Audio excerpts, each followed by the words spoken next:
During the 21st century, the countries of the Greater Mekong River sub-region have experienced rapid economic development. A precondition of such development is, of course, improved land transportation.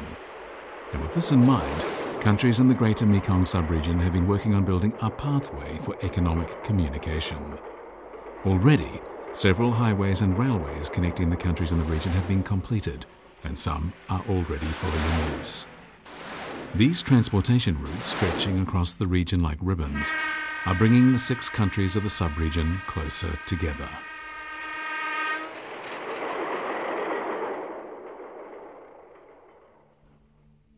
The Greater Mekong sub-region has some of the most perilous topography on Earth. In the past, the huge mountains, dense forests and numerous rivers were barriers to human contact, with people living on one side of a mountain or river wondering what life was like on the other. However, man has never stopped in his pursuit of a better life, and he has never ceased to realize his dreams. And whenever he sets out from one place for another, under his feet, a new road begins to take shape. But ancient roads did not form in a matter of days or even months as they often do today. They were shaped by the footsteps of many generations of people.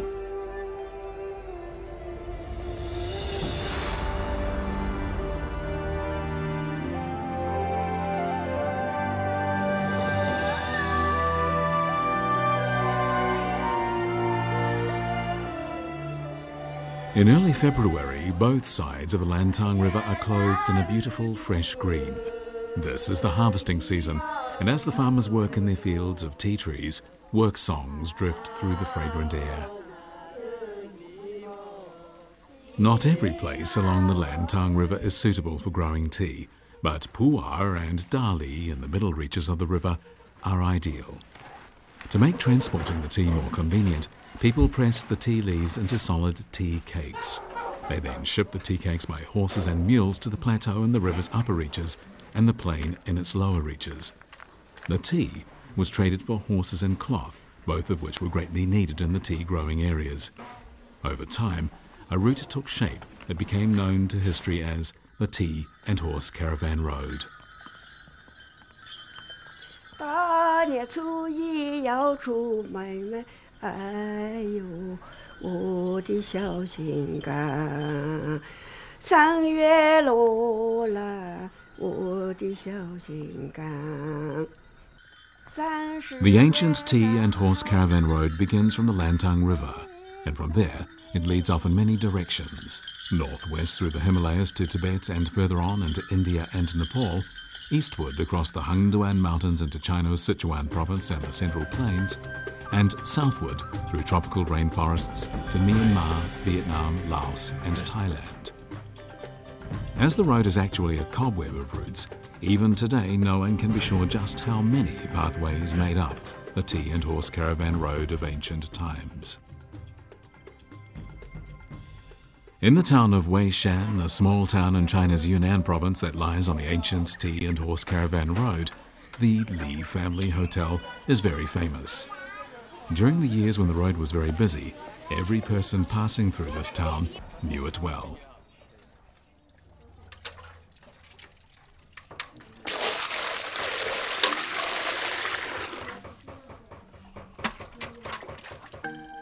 "82-year-old grandmother Mi Ruandur is still running this time-honoured business. Mi Ruandur married into the Li family at the age of just 15, but her husband was a man who loved books and knew nothing about running a business. And so when Mi Ruandur was just 20, he handed the management of the business over to her. As it happened, she proved to be a very successful manager, and the hotel prospered, becoming in fact the most famous establishment along the Tea and Horse Caravan Road. In its heyday, the hotel was large enough to accommodate 300 mules and horses every day.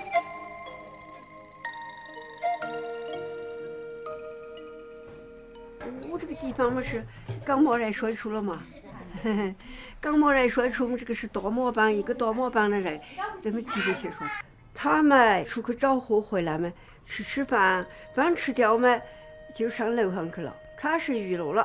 唱的唱，唱的唱，怎么唱的还好的，还有跳呢都好，这跳的都高在高头，这底下不会响，不会把这个这响不坏。轻功啊。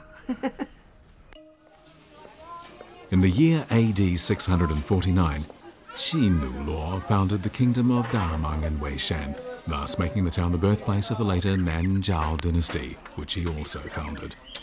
As time went by, Weishan became an important hub of transportation on the tea and horse caravan road. At the height of its power and glory, Weishan was accommodating more than 200 groups of horsemen and over 10,000 horses and mules. However, many people once in the transportation sector revolving around horses and mules have switched to other businesses. The Lin brothers, however, still run a saddlery, and they are the fourth generation owners of the saddlery, and they continue to make saddles according to traditional skills inherited from their ancestors.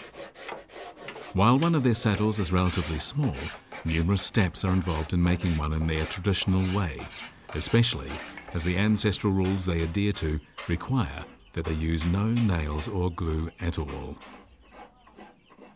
我们这个属于是祖传啊，那么就是学做的是到父亲学做了，父辈那个时间做要2天是做得到一趟，但是像现在我们来做，一天可以做到一趟。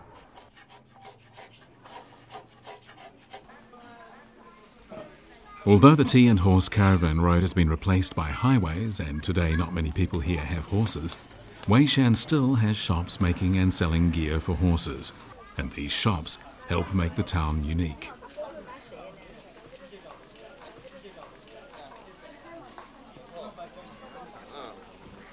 这个是一个牲口用的，就是说这个是叫马龙套，那套到马的头上嘛，嘎。 就和下边那个铁链是在这点是叫脚爪，那得套到这个牲口的头上。这个盘胸嘛，就从前手要接近那个马的鞍子，拖肚子那个鞍子，你认得嘛？啊，中这个那个，我这就给它拴拢了嘛。基本全部一整套之下嘛，100多块钱，100多块钱一套。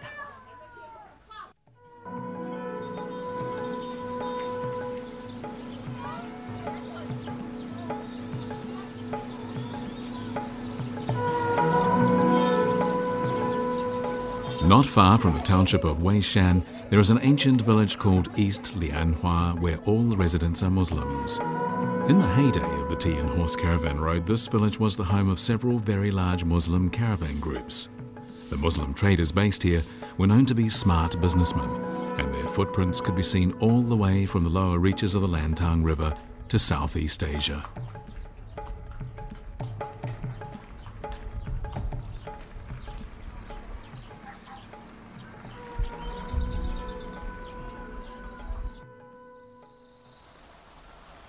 The leader of a caravan was known as the head, while the man under him was known as the caravan man. When he was young, Zhang Dezhong, now 74, was a caravan man in a team that travelled to and fro along the tea and horse caravan road for decades. After he retired, Zhang settled in this village, and since that time he has never travelled far from his home. But his memories of hardships experienced crossing mountains and fording treacherous rivers with mules and horses are as clear today as if they had happened just yesterday.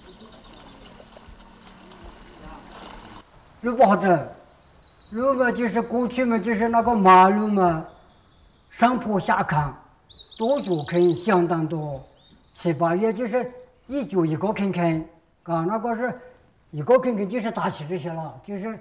人呢，就是走那个坑坑上，牲口呢，就是走在那个坑坑头了，一步一步的踏进去一些地方上，啊，那是路相当难走。Today, very few caravans can be seen on the ancient road, and then only in remote or mountainous areas where there are no highways. The tea and horse caravan road was filled with dangers, and it was not built, but trodden into place by horses' hooves and the footprints of men. It was, in fact, a terrible road, narrow, zigzagging, rugged, and broken. But worse still, it was plagued with outlaws and hostile tribesmen. Besides the wild animals, there were deadly mudslides, disease-bearing mosquitoes, and various epidemic diseases. Travelling on the road required courage, boldness, a will of steel, and a spirit of teamwork.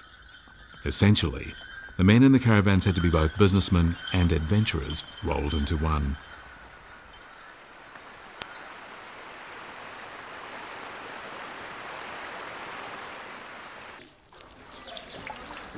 Caravan traders preferred mules to horses, as horses tended to be clumsy on the narrow pathways due to their bigger size. Crossbred from horses and donkeys, mules were perfect for the long and arduous journey. Physically, they were well coordinated, and they ate little compared to horses, had great stamina, and were able to carry a heavy load. In short, the mule was ideal for the bad roads and other adverse conditions encountered along the way. From ancient times, almost every family in Weishan Township kept horses and mules, and the caravan traders could easily find what they needed in the town.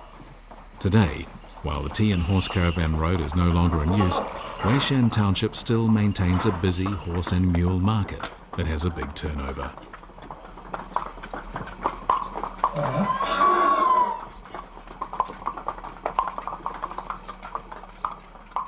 我们都是去四川去买，我们去3-4个人啊，去3-4个人嘛，就是一个星期嘛拿30-40个拿回来，嘛都是买缅甸、越南、老挝这些，特别是缅甸人来买，嘛他们都是来着2-3个、3-4个人，嘛他们一来嘛都是电话联系嘛，他们都是买10多个，嘛买了嘛我们帮忙他们装上车。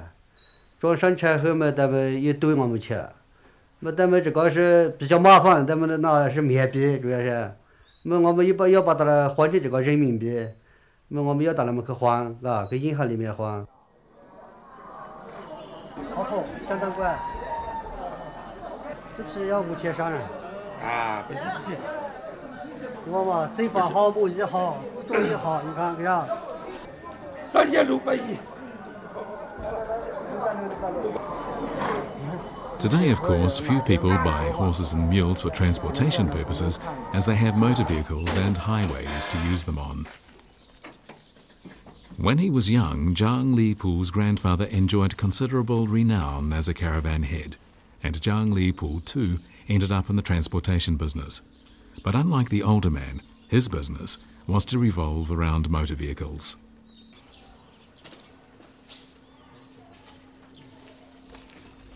Zhang Lipu and his elder brother have a job on today, shipping a truckload of beer from Dali to Pu'er, and they will be taking the ancient tea and horse caravan road so familiar to their grandfather. But the road has changed completely since the old days. It is now wide, smooth, and paved with asphalt. 我们把他们刚把收了嘛。